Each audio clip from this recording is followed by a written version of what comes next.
Fala pessoal, tudo bem? Estou gravando esse vídeo aqui com a qualidade péssima, mas por uma justa causa. Eu acabei de achar um ouro e queria dividir com vocês, tá? Eu até poderia ter pego no celular e etc, mas infelizmente eu estou no andar de baixo e ele não está aqui nas minhas circundeças aqui da mesa, né? Então, queria compartilhar com vocês que eu estou lendo esse livro aqui, ó. Dá pra ver. A Mulher, da David Stein. Sua missão, segundo a natureza e a graça. Esse é o subtítulo, né? E aí eu decidi gravar esse vídeo porque eu vi, né, nesse livro aqui umas coisas interessantes. E eu quero divulgar isso agora com vocês, não deixar para depois, tá? Porque bateu uns insights interessantes aqui na minha cabeça, né? Então vamos lá. Esse livro aqui é primordial para você compreender melhor a antropologia feminina, né? E até mesmo para você que é homem, terapeuta de casais ou não, seria interessante você ler se você tem uma vocação matrimonial, né? Ou até mesmo se você for padre, você não tem para onde escapar, né? As mulheres estão em todo canto, e ainda mais no Brasil, que a gente tem mais habitantes mulheres do que homens, né? Caso vocês não saibam, existem mais mulheres do que homens, né, habitando o Brasil. Então vamos lá.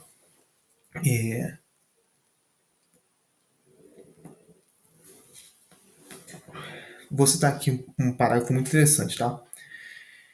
Abre aspas. Só quem estiver ofuscado pela paixão da luta, né? E aqui a Edith Stein fala de luta no sentido assim daquele luta do movimento revolucionário feminista. Então, só quem estiver ofuscado pela paixão da luta poderá negar o fato óbvio de que o corpo e a alma da mulher foram formados para uma finalidade específica. Olha que interessante, mas preste atenção. A mulher é destinada a ser a companheira do homem e a mãe dos seres humanos. Até que, ok, né? Nada que não esteja fora do senso comum. Show de bola. Mais para frente, ela vai fazer uma observação muito interessante. Né? Seu modo, né, o modo da mulher, seu modo de conhecimento natural não é tão dissecador conceitual. Já provavelmente vê isso com muita facilidade, né? Como é muito dissecador conceitual, né? Ele pega os conceitos com muita mais facilidade. Ele chega ao abstrato, às coisas mais, vamos chamar assim, filosóficas com mais facilidade. Tanto é assim que a maioria dos homens são filósofos. É difícil encontrar mulheres filósofas. Não é porque ai, o Ocidente é machista. As mulheres simplesmente não se interessam, né, por assuntos mais filosóficos. Essa é a dura verdade. Você começa a falar sobre assuntos mais o que é o belo, né, o que é a verdade e tudo mais. Esses assuntos mais diálogos de Platão, né, as mulheres não estão muito interessadas. Seria até interessante se elas tivessem interesse, né? Ou você acha que na época de Platão uma mulher começava a especular filosoficamente e os caras falam, não, não, você é mulher, não pode, né, acrescentar em nada a verdade aqui que a gente está discutindo. Claro que não, né? Essa é uma baboseira atroz pensar nisso. Então cai por terra esse argumento feminista, né, que as mulheres dão e fala que as mulheres estão não têm lugar, né, não tem espaço para agir como filósofo, por exemplo. Se não tivesse lugar, não existiria uma Edith Stein, uma Santa Teresa d'Ávila, não existiria uma Hannah Arendt, tem várias filósofas boas, né? Mas elas são, infelizmente, exceção, né? Então, voltando aqui o texto, né? Abrindo aspas para Edith Stein, né? Seu modo de conhecimento natural não é tão dissecador conceitual, e sim intuitiva e emocionalmente direcionado ao que é concreto. Prestar atenção nisso? Vou repetir, porque daqui a pouco a gente vai fazer uma reflexão sobre isso, tá? O modo da mulher agir é intuitivo e emocionalmente direcionado ao que é concreto, ou seja, às circunstâncias concretas, né, do dia a dia. Vou te dar um exemplo, né? Um paciente chegou para mim, né? Ocasionalmente, hoje, né? Eu estava tendo uma sessão com ele e aí ele me falou o seguinte, Klaus, né? Minha esposa está muito preocupada em coisas muito banais. Eu falei, o que, por exemplo? Bom, ela reclama que a gente se mudou aqui para os Estados Unidos, né? E ela reclama que a água aqui da torneira, ela não é muito boa, né? Ela tem um gosto meio de ferro e não é igual no Brasil. E, cara, tô me matando tanto para trabalhar aqui, tô trabalhando até sábado e domingo e a mulher chega com um problema desses para mim, né? O que que eu, né, terapeuta de casais, recomendei para esse meu paciente? Falei, olha, é isso mesmo. A vida dela está direcionada a essas coisas mais circunstanciais. Isso impacta ela principalmente de maneira emocional. Não é uma coisa, né, legal você ficar argumentando, como ele argumentou, né? Ficou falando assim, olha, se vira, só tem essa água aí. Ele ficou argumentando assim, né? Você se vira, a gente se mudou, cai na real, cai a ficha. A gente se mudou, só tem essa água aí, não vou ficar comprando água, né, na garrafinha, você vai ter que se dar conta disso aí, né? Do que tem aí. Esse modo mais rude de falar não resolve o problema. Não resolve o problema, porque hoje é a água que a mulher do meu paciente, ela ficou reclamando. Mas, mais tarde, o que vai encontrar, né, é um outro problema. Um outro problema de direcionamento circunstancial e emocional que está impactando na vida da mulher. Então, o que eu orientei ele? Falando, é o seguinte, você tem que dar um chão emocional para sua mulher. Você tem que dar um chão emocional para ela. Acolha ela. Fala que entende como ela se sente, dê um abraço, diga que é, isso tudo é muito ruim mesmo, ele mesmo não está gostando dessa água, é diferente, porém, contudo, todavia, que é o que temos e que nós temos que abraçar esse sofrimento inevitável do momento, né? Que é provar a água da, da lá dos Estados Unidos, né? Que eu acho que lá da água filtrada, né? Já na pia mesmo, né? E aí ele, ele ficou um pouco surpreso com essa minha resposta e falou assim, olha, no fundo eu sabia disso, eu só não põe em prática, né? Então, na verdade, todos os homens sabem disso, né? Que a mulher não quer muito argumentar racionalmente. E, sobretudo, quando a mulher traz um problema, ela não quer geralmente que o homem resolva imediatamente esse problema. Às vezes ela só está desabafando.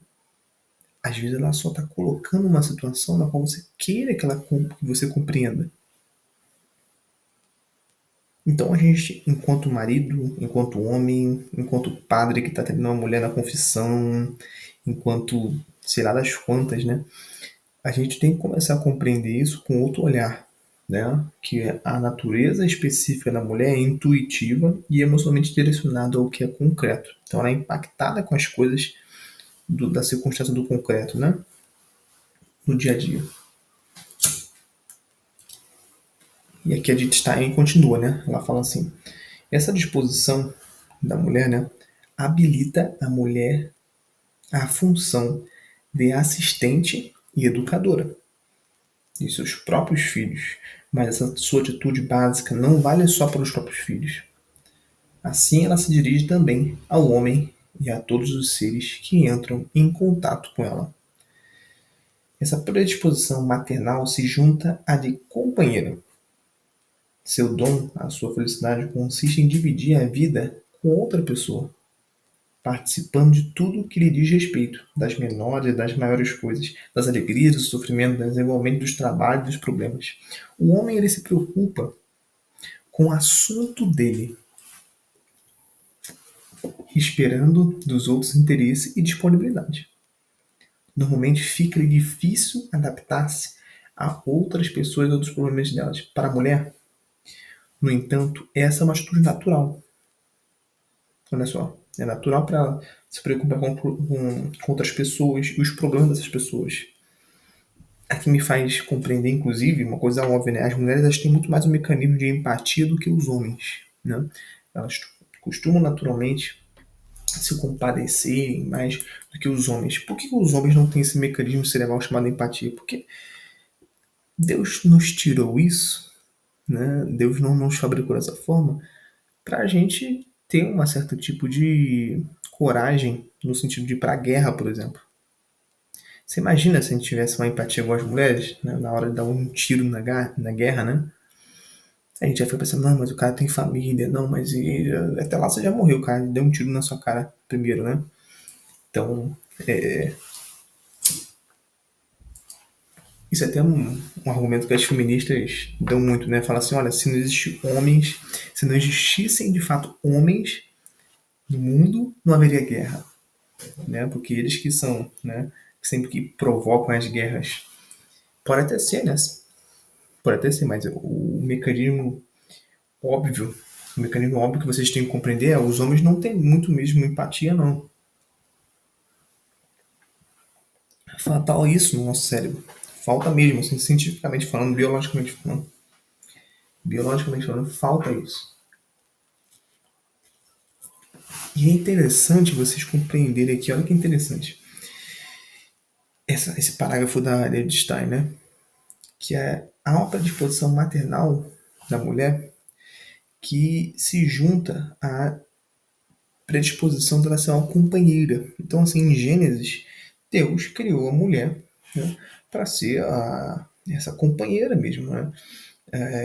As palavras de Stein é que ela é destinada a ser a companheira do homem e mãe dos seres humanos, né? É a palavra que ela usou aqui. Então, assim, sem usar argumentos bíblicos, teológicos, para ficar falando dessas coisas óbvias, né? Mas é assim, é uma coisa óbvia, né?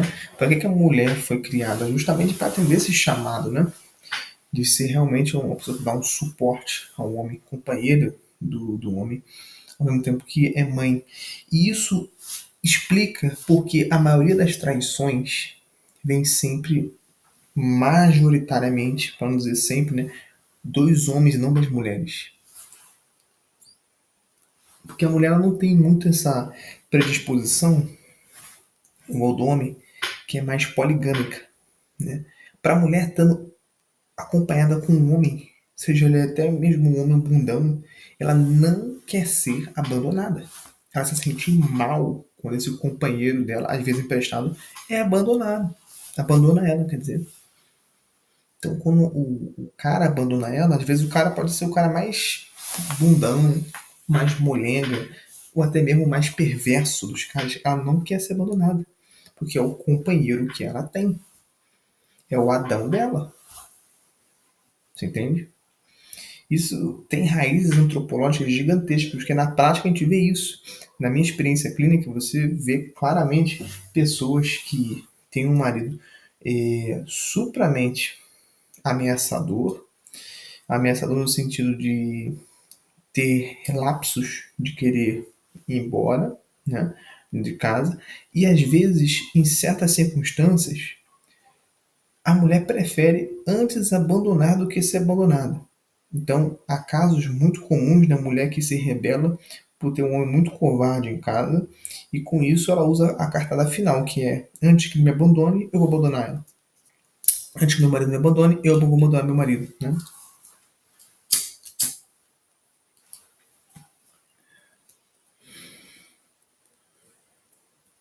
Com isso, o que a gente pode tirar como conclusão? Né? Que é necessário vocês respeitarem a Constituição feminina. Se você for mulher, esse é o seu destino. Né? Esse é o seu destino. Viver em sociedade, viver acompanhada, viver com um certo companheiro, né? Não é à toa, mas falar assim, claro, mas eu tenho vocação religiosa, eu vou falar, e daí, né? Você é freira, você vai viver acompanhada de Cristo. Você não tem para onde escapar, né? Você vai ter que respeitar essa sua constituição natural, e aqui natural eu dou uma ênfase mais de natureza, de respeitar a sua natureza, de acompanhar, né, a sua vida toda, né, nesse sentimento de que, olha, eu fui criada, né, para ter uma necessidade de um companheiro, seja esse companheiro, né, visível ou invisível, animado ou inanimado, né? E que se eu faltar com isso e querer, né, bancar feministona, autossuficiente, independente, empoderada, mais tarde você vai se ver numa frustração, numa insuficiência, cada vez mais abalada, depressiva, sem sentido na vida. Então, meus amigos, homens e mulheres que estão me ouvindo, é necessário vocês compreenderem melhor a sua esposa. Necessário você compreenderem melhor suas amigas. É necessário melhor você compreender a si mesma. A ponto de que, se você é mulher ou tem algum contato com alguma mulher, vai ter esse tipo de necessidade, tanto da companhia, como a necessidade de ser mãe. A necessidade de ser mãe. E essa mãe não engloba apenas na fertilidade, presta atenção nisso, não é na fertilidade de filhos, mas sim no cuidado, né? Nutrir, no gerar. Né? A própria Edith Stein lista aqui vários tipos de atitudes que a mulher naturalmente quer ter, que é cuidar, velar, ela diz aqui, conservar, alimentar e promover o crescimento. Né? Então, a mulher, querendo ou não, ela é essa pessoa que trabalha na agrícola, né? Cuida, vela, conserva, alimenta, né? Promove o crescimento. Ela é aquele tipo de pessoa na fazenda que está lá cultivando, a, a, alimentando, conservando, cuidando, velando. E isso se dá também com os maridos. Elas vão ter essa mesma atitude com os maridos, se não vai ter assim com os maridos, vão ter com Cristo, sendo uma freira, com as pessoas ao seu redor. Então, que fica essa reflexão aí. Espero que vocês tenham gostado. Dê seu like logo abaixo e comente o que achou do vídeo. Um grande abraço.